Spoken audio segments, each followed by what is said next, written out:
2 weeks ago, I posted a video of how I made a character creator prototype. And at the end, I asked you guys to give me your suggestions on what to add. Basically, anything to help you see yourself in my creation. So I was expecting like 10, maybe 20 comments. Oh, yeah, y'all blew this up. And I know, it's not like crazy numbers like Mr. Beast numbers, but it's still crazy to me. So thank you so much to everybody who liked and commented and watched it, and yeah. Anyways, I wanted to do a little like update video where I add your suggestions, and we're gonna start with one of the most requested ones, which is vitiligo, which also ended up being one of the most complicated ones because I wanted to provide like the most customizability with this one, and so I finally did it. I learned about procedural generation, and I feel like I've always wanted to learn about this because one day I want to make a game using it, but I've just always been so scared. Let me remind you, I am not a woman in STEM. I just make goofy music, okay? But I believed in myself. So the first thing I did was watch this tutorial, and I also followed along because I've actually watched a bunch of like tutorials and videos about procedural generation, but I've never actually like followed along. I was just like living vicariously through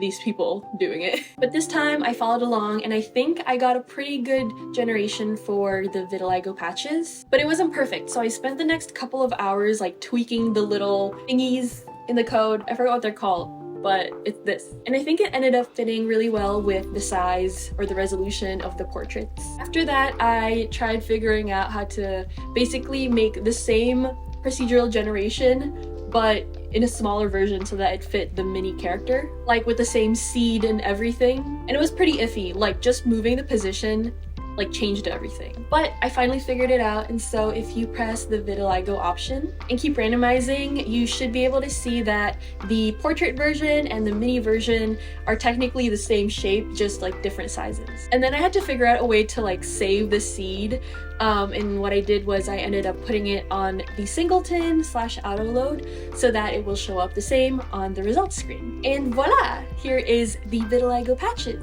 And hopefully you can just keep pressing randomize until you find one that fits you. Oh, and I also made it so that you can change the colors, and I found that if you actually change it to more of like a reddish hue, it kind of looks like birthmarks that I've seen on people. So I'm very glad that this edition is multi-useful. Okay, on to the next one, which are the facial additions. So before, a lot of the additions I had were like wrinkles and eye bags and stuff like that, but I seem to have missed a lot of things actually, so I added acne, freckles, and scars. I added 3 scars actually. So I made it so that the acne modulates with the skin, and then I made it slightly transparent so that if you had like the vitiligo patches, it would show up and still like match a little bit more. For the freckles, it was kind of hard because the resolution made it so that like anything that you want to be small just ended up becoming huge. And so the freckles look kind of funky because it's like really big, but I think it ended up looking okay and kind of cute anyway. So lastly, for the scars, I made 3 different ones. So one for your left side, one for your right side, and one right above the nose. Next, I added mobility aids. So I added 2 of them. One is a cane and the other one is a wheelchair. And at first I thought that for the wheelchair I would have to make new sprites for like the sitting down position, but surprisingly when I added the chair behind the mini version, it looked like they were sitting. I guess that's the beauty of top-down pixel art. Anyways, I also added the option to change the colors. Next, I added something that was pretty simple to implement, which is heterochromia. Like, I didn't even have to make new assets. I just went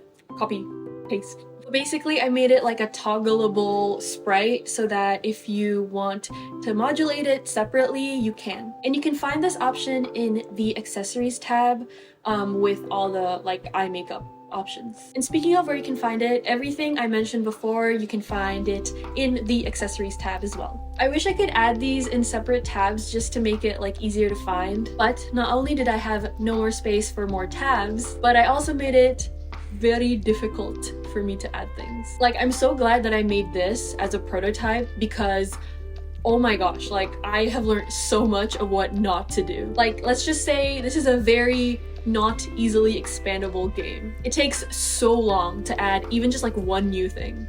So annoying. And the last thing I added is more hair. Some of you who commented made me realize that I added a lot of straight hair and a lot of curly slash coily hair, but not wavy hair. So I went and added a bunch of those. And these actually ended up becoming my favorite hairs that I made. I think after making all the previous hairs, I just got better at drawing them.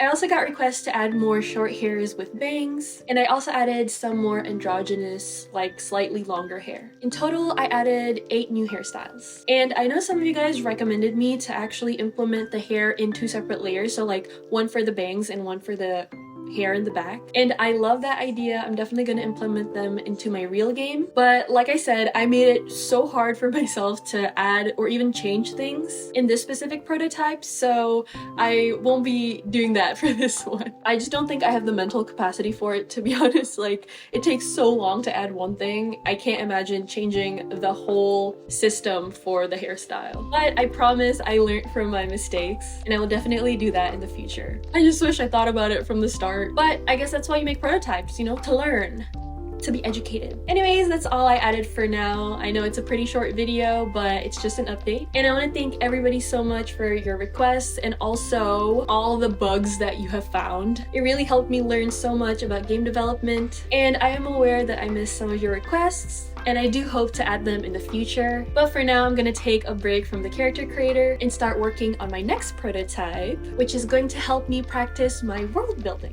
Here are some screenshots of what I've been working on. Anyways, I hope you have a great day and see you in my next video. Bye!